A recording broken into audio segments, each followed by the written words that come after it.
गीता गौरव, यह एक सर्वमान्य तथ्य है कि गीता में दार्शनिक, आध्यात्मिक और नैतिक चिंतन अपने उत्कर्ष पर पहुंच गया है। ऐसे सूक्ष्म और सर्वांगीण चिंतन का नमूना अन्यत्र दुर्लभ है। गीता में कोरा शुष्क सैद्धांतिक ज्ञान नहीं है, वरन अपनी व्यवहारिकता, उपयोगिता के कारण गीता देश में ही नहीं, विदेशों में भी विशेष लोकप्रिय रही है। विश्व की प्राय सभी भाषाओं में श्रीमद् भगवत गीता के अनुवाद हो चुके हैं।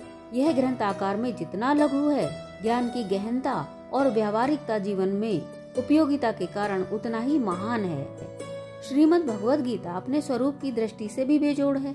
महाभारत का अंग होने के कारण यह कथा तत्व से जुड़ा हुआ है और कुमति संपन्न कौरवों तथा सुमति संपन्न पांडवों के प्रसंग से जुड़ाव रखने के कारण यह सत असत के द्वंद्व का द्योतक बन गया है।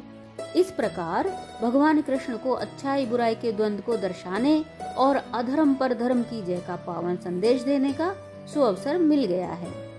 संवाद शैली में रचित होने के कारण सारे दार्शनिक विवेचन में नाटकीयता का समावेश हो गया है तथा इसकी रोचकता में आशातीत वृद्धि हो गई है।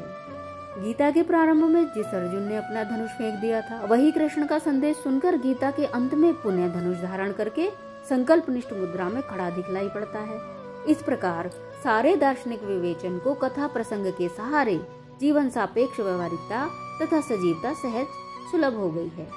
चिंतन की दृष्टि से सारे दार्शनिक विवेचन के स्रोत उपनिषदों में पाए जाते हैं। स्थूलता के प्रति सूक्ष्मता का जो विद्रोह आरणकों में प्रारंभ हुआ था, वही उपनिषदों में उत्कर्ष को प्राप्त करके गीता में अपने चरमोत्कर्ष पर पहुंच गया। अतः गीता में वेदांत चिंतन की पराकाष्ठा देखने को मिलती है।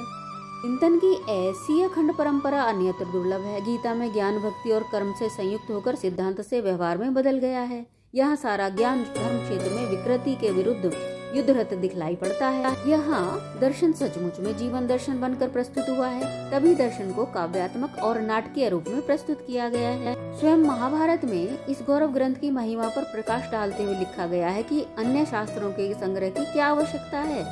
गीता का सम्यक ज्ञान, पठन और मनन करना चाहिए, जो स्वयं विष्णु भगवान कृष्ण के कमल मुख से प्रकट हुई है।